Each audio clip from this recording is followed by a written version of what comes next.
Mapagpalang umaga mga kapatid. Sa maiksing video na ito ay pag-uusapan po natin ang patungkol sa Halloween na siyang malapit nang gaganapin ng sanlibutan. Dahil sinasabi nila na ito ay biblical daw, kaya sinasaulog nila sa November 1 at November 2. Ang November 1 tinatawag nilang All Saints Day at ang November 2 ay tinatawag nilang All Souls Day. Pero tayong mga Kristiyano ba ay dapat makipagpartisipasyon sa kaganapang ito na ginaganap ng sanlibutan? Ito ba ay hindi makakaapekto sa ating pananampalataya sa Panginoong Jesucristo? Ako bilang Kristiyano, may nakikita akong mga paraan at mga rason kung bakit hindi tayo dapat makipagpartisipasyon sa kaganapang ito. Una, ang church father po natin ay hindi po gumaganap o hindi po nakikipagpartisipasyon sa tinatawag na Halloween na ito.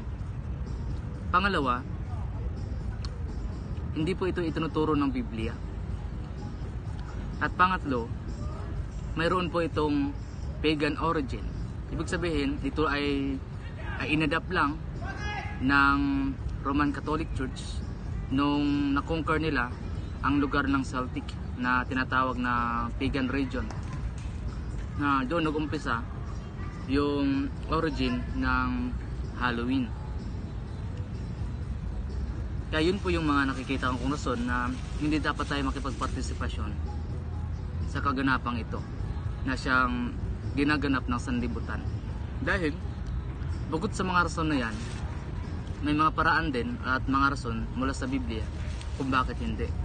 Una, ang Biblia ay hindi pinapahintulot na tayo ay mag-affirm or sumasang-ayon sa ginagawa ng mga occult.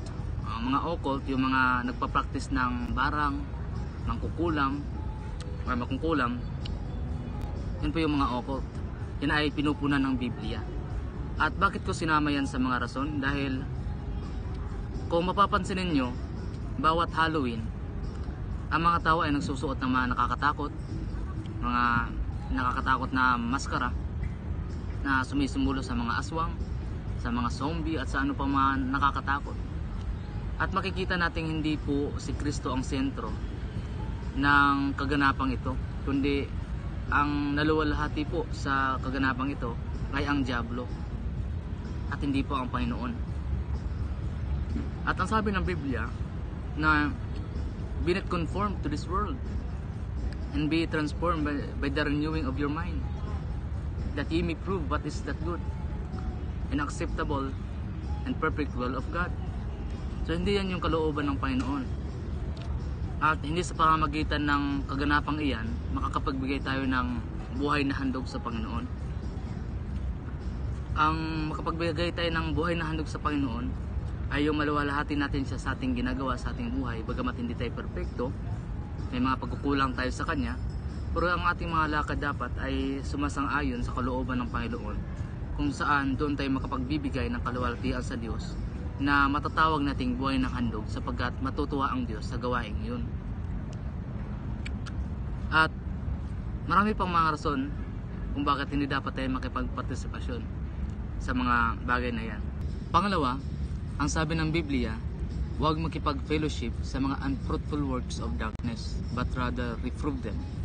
Ibig sabihin, kung ano yung nakikita natin hindi tama, na hindi nakakalugod sa Panginoon, unahin natin, lalo-lalo na sa mga tinatawag nilang selebrasyon ng sanlibutan, na marami po silang tinatawag na selebrasyon, at isa na nga itong Halloween, na halata namang hindi Diyos ang nabibigyang kapurihan, kundi ang Diablo. Kaya naisin po natin mga kapatid na sa anumang ating ginagawa sa mga selebrasyon ng sanlibutan ay isatabi po natin ang ating pansarili at humiwalay po tayo sa kanila sapagkat yan po ang itinuturo ng Biblia. Ang sabi ng Biblia, come out from among them and be separate, saith the Lord. Kung alam na nating mali ang tinuturo ng sanlibutan sa atin, balik po tayo sa salita ng Diyos sapagkat ito po ay nagbibigay kalinawan sa atin.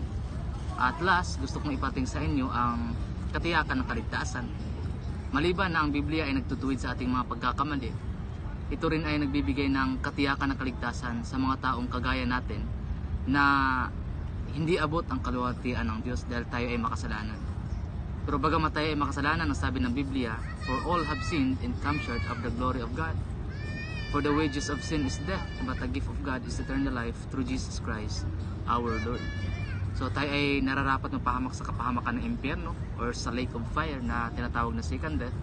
Pero dahil sa pagmamahal ng Diyos, isinugo niya ang Panginoong Jesucristo upang bigyan tayo ng pag-asang maligtas na sa pamamagitan ng pananampalataya matanggap natin ang kaligtasan upang makasama natin ang Panginoon sa langit. Sapagkat ang sabi sa John 3:16, for God so loved the world and He gave His only begotten Son, that whosoever believeth in Him should not perish but have everlasting life. Kung ginawa mong sumampalataya ng buong puso sa Panginoon, ang sabi ng Biblia, hindi ka mapapahamak. Saan po yun? Sa kapahamakan ng impyerno o sa dagat-dagatang apoy? Kundi magkaroon ka ng buhay ng halanggan. Ibig sabihin, makakasama mo ang Panginoon balang araw kung ikaw ay totoong sumampalataya sa Kanya. Yan lang po ang mensahe na gusto kong iparating sa inyong mga kapatid, at maraming salamat po sa inyong panonood.